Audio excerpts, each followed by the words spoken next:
Eu acho uma prática gravíssima, não apoio, não passo a mão na cabeça. Acho que essas pessoas são, eu digo assim, é crime em qualquer momento, né? Por exemplo, eu sou autor de uma lei, de um projeto de lei, melhor dizendo, que ainda não foi aprovado, que prevê que o crime de corrupção praticado durante os períodos de pandemia seja considerado crime hediondo. Corrupção, é grave em qualquer momento, mas eu entendo que no momento de uma pandemia deve ser agravado. A mesma coisa com quem faz isso. A pessoa tentar dar um golpe ali, dar uma desperto, que na verdade pode até caracterizar um crime de estelionato para receber uma verba que ela não tem direito, é crime em qualquer momento. Mas nesse momento, eu defendo o endurecimento da pena, eu defendo que essa pessoa tenha não só que devolver esse recurso, como responder por tudo que está previsto na lei. Agora, só uma coisa que eu acho muito perigoso, e a gente não pode cair nessa armadilha, é pegar a exceção e transformar em regra. Isso é o que acontece, por exemplo, quando você vê Bolsa Família. Com muita frequência, você vê um caso, a pessoa pega lá um cara que tem uma baita de uma renda, que é um empresário, por exemplo, ou sei lá, que tem 3 casas de aluguel, que não precisa do Bolsa Família e que esse cara recebe o Bolsa Família. Aí a pessoa vai lá e fala, olha para que está servindo o Bolsa Família. Essa pessoa aqui tem 5 casas de aluguel, 3 carros e recebe o Bolsa Família. Aí pega um outro cara lá, sem noção, que pega o dinheiro do Bolsa Família para beber e para fumar droga, joga um vídeo dele nas redes sociais, fala assim, olha para que está sendo usado o Bolsa Família do brasileiro. Enquanto que o Bolsa Família está matando a fome de milhões e milhões de pessoas. Então, eu defendo o endurecimento da pena, a punição dessas pessoas, mas sempre frisando que isso é exceção.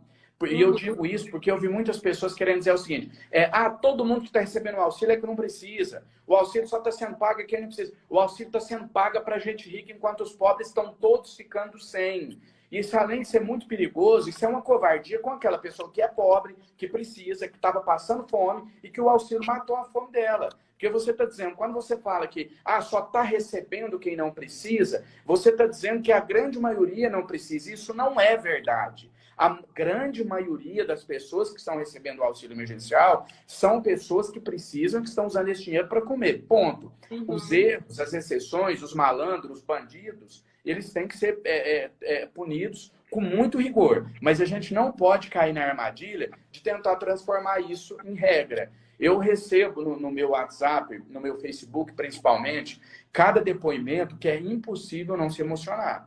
Não tem como alguém, acho que por mais frio que seja, não se emocionar. Eu recebo fotos, Natália, de gente que manda fotos de pacote de arroz, de feijão, de compra, e que fala assim, olha aqui, o que eu consegui comprar com o auxílio, muito obrigado por você ter me ajudado. E interessante também, assim, essas pessoas, elas não são... Tem gente que acha...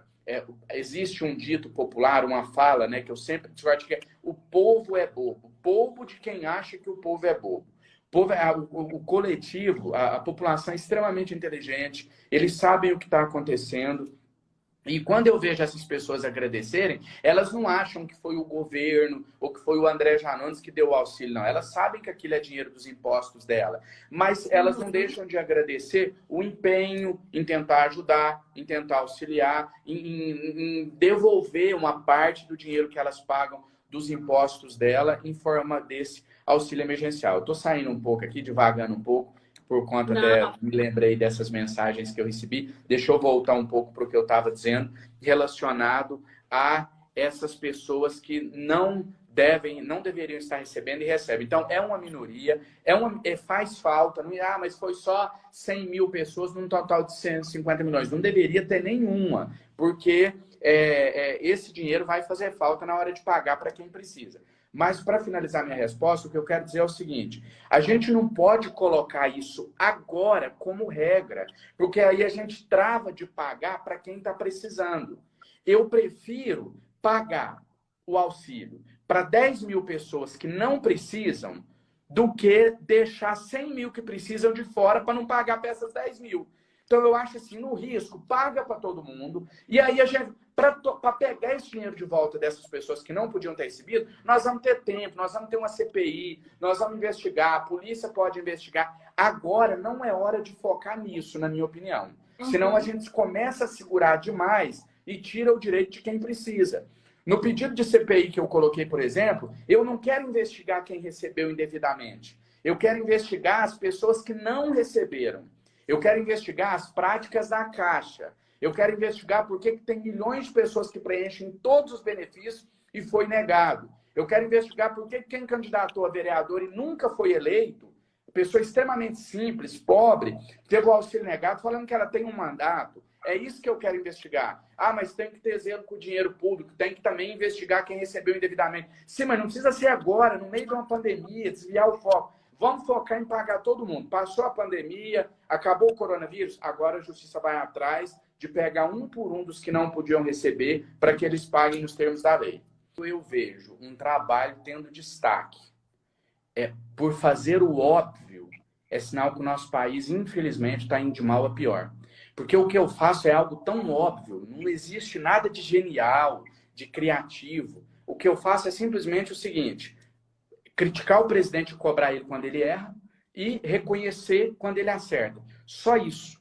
Isso é muito óbvio. Então, quando você destaca fazendo isso, é sinal que realmente a nossa classe política vai de mal a pior. Por essa classe política, não. Isso é um reflexo da sociedade, né? A nossa sociedade está contaminada pelo ódio. Eu costumo dizer o seguinte: quem não tem capacidade de elogiar quando um presidente acerta, não tem moral para criticar quando ele erra. E o contrário também. Quem não tem capacidade de criticar quando ele erra, de reconhecer os erros, não tem moral para defender. Você entra no perfil de um deputado da base aliada, dá a impressão que a gente está vivendo em um país de maravilhas, que o presidente é um deus, que ele não erra e ele está sempre certo. E você entra para ver o trabalho de um deputado de oposição, você vai falar, mas esse cara nunca acerta? Será que ele só erra? Então, é isso que eu tenho tentado fazer, né? Ser um ponto de equilíbrio nisso daí. Eu acho que a gente, extrema esquerda, extrema direita, o extremo nunca funcionou em lugar nenhum do mundo, e eu acho que no nosso país também não vai funcionar. Acho que a gente precisa ter serenidade, equilíbrio, bom senso para apoiar o que é bom e criticar aquilo que a gente entende que é ruim. Nós somos 513 deputados federais. Não vou ser hipócrita de dizer que eu sou o único que estou fiscalizando e que estou trabalhando, porque não sou. Tem muitos, mas ainda poucos. Na minha opinião, a gente, enquanto parlamento, deve se atentar para aquilo que é a principal necessidade da população. E a principal necessidade da população hoje é ter dinheiro para comer e para pagar suas contas. Aí você liga na TV Câmara, a única coisa que você vê no plenário é briga ideológica. É alguém falando mal do presidente, chamando ele de bozo, o outro defendendo, falando que ele não erra, que ele é Deus, que ele é o melhor presidente dos outros de todos os tempos, o outro colocando números do Lula para falar que o Lula foi melhor que ele. Ninguém toca no assunto de auxílio emergencial. Da impressão, ninguém não, perdão. A maioria não toca no assunto do auxílio emergencial. Dá a impressão que a gente que está de perto com a população aqui vive em outro planeta.